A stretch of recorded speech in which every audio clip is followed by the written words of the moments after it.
world is constantly changing. We're in a state of constant momentum. And as human beings, we need to adapt to these changes. And we have determined that education is the key to our adaptation. Education is said to propel nations toward prosperity, towards equality, and towards peace. And living here in Canada, and in the majority of the Western world, we have a very specific image of what education is supposed to be. And we take this image and we throw it at less successful nations. And we tell these nations that in order to develop, in order to improve, that they must take our lesson plans, take our curriculum, take our education systems, and implement it in order to catch up to us. However, they look at us like we're a little bit insane. They look at us like we're crazy because, yes, they suffer from poverty, they suffer from hunger, and they suffer from corruption. However, don't all of these problems occur in Canada too? All nations suffer from them. It's only in developing nations that they are more severe. And I'm not saying that we don't need to face those issues. That's exactly what I'm saying. We need to face those issues, but we must start in our own homes. We must start in our own countries and face these issues. Because in our society, we not only have those issues to face, but we live in a world where we look at our lives with a glass half empty sort of attitude. And we are constantly being told from the news, from advertisements, from magazines, from shows, that we're lacking something. And author Lynn Twist refers to this as a chronic sense of inadequacy. And if we buy something, or if we change the way we look or the way we live, then we will be filling that void. We will be filling that vacancy in our lives to make ourselves happy. And that is not a way in which we should live. That is not the way development will occur. So before we face these problems in other countries, we need to reevaluate our own lives. And the first step is reevaluating our education systems. So, by reworking our own schooling, we can breed a new generation. A generation of humanitarians that care about the well-being of others. A generation that cares about the future, that implements solutions. A generation of doers. I read a book called 3 Cups of Tea, and it was the story of a man named Greg Mortensen's life. And he is now the CEO and founder of the Central Asia Institute, which is a non-government organization that brings schools to rural regions of Pakistan and Afghanistan. And this book was about how it started.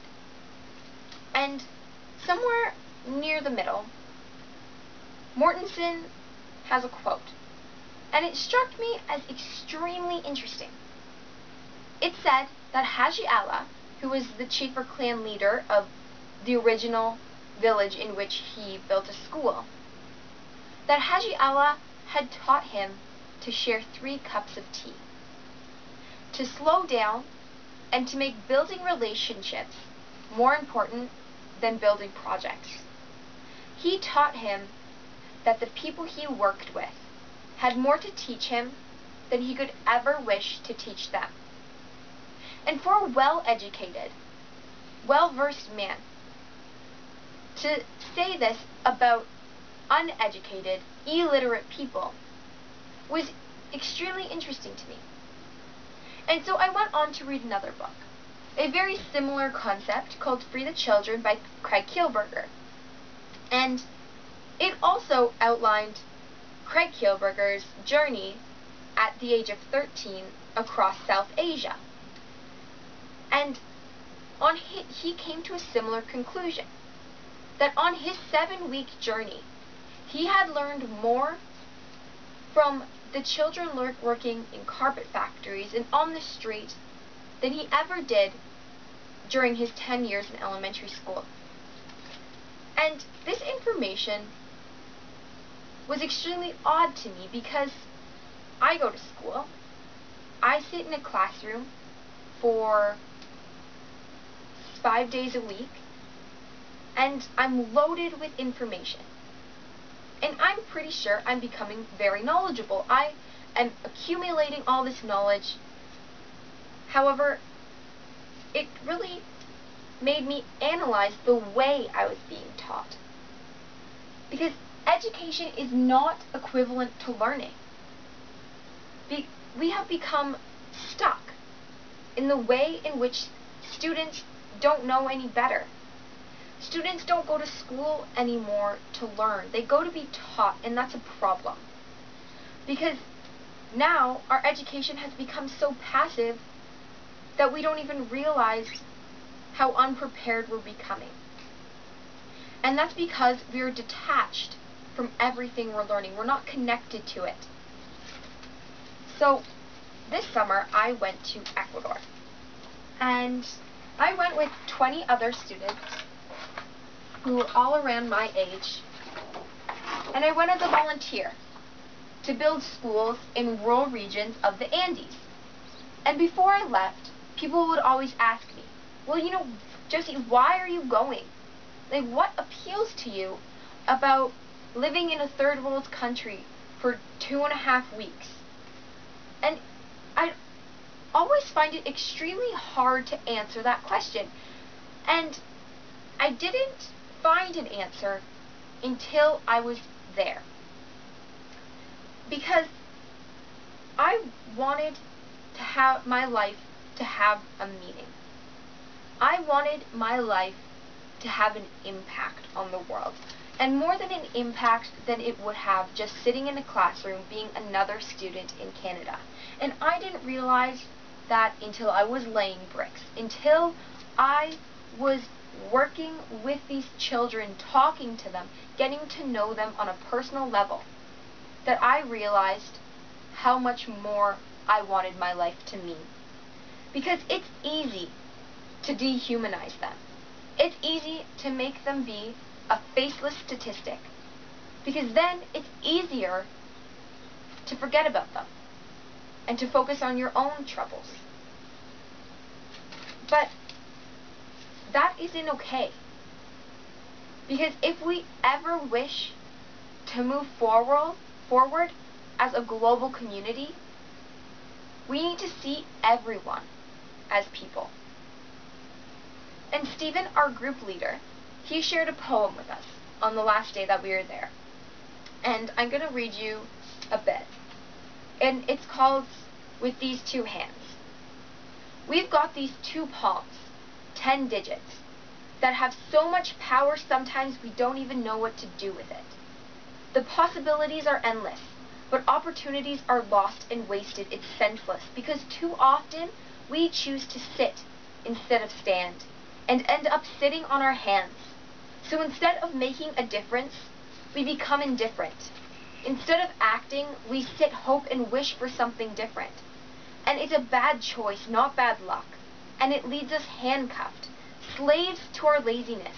It's such a waste, it's craziness, 'cause the world pays for this.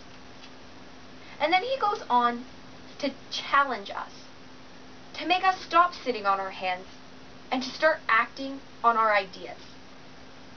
And ideas and opinions are formed through the gathering of information from different sources.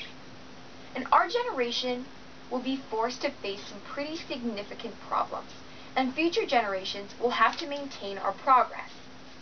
But the only way progress will be achieved is if our education system stops being theory-based and becomes action-based.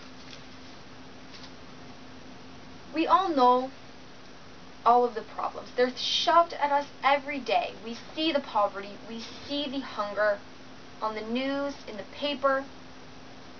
So we know that something has to be done. But I wanted you to know that things can be done. And I want to challenge you to become part of the movement. A movement to alert and mobilize the citizens of our world, and to readdress the social problems, beginning with education. We need to rethink our curriculum and begin shaping it to fit the needs of tomorrow. Not radical change, but actual change. Things like agriculture classes, where students actually have to grow and raise crops. And this doesn't just have to be a farming class. It can incorporate so much more. Biology, cellular respiration, cellular structure, photosynthesis could all be part of this class. Marketing and research, how you'll market that crop to sell it. And also geography, where that crop grows best around the world. These kinds of classes can have so much more meaning than what's on the surface. You're taking all the theoretical knowledge and combining it with self-sustaining, eco-friendly skills that will benefit the students in the future as well as our planet. It's a practical approach that students have to solve and implement solutions. And I'm also talking about volunteer trips. They should be encouraged. We need to make the world a smaller place, a more accessible place.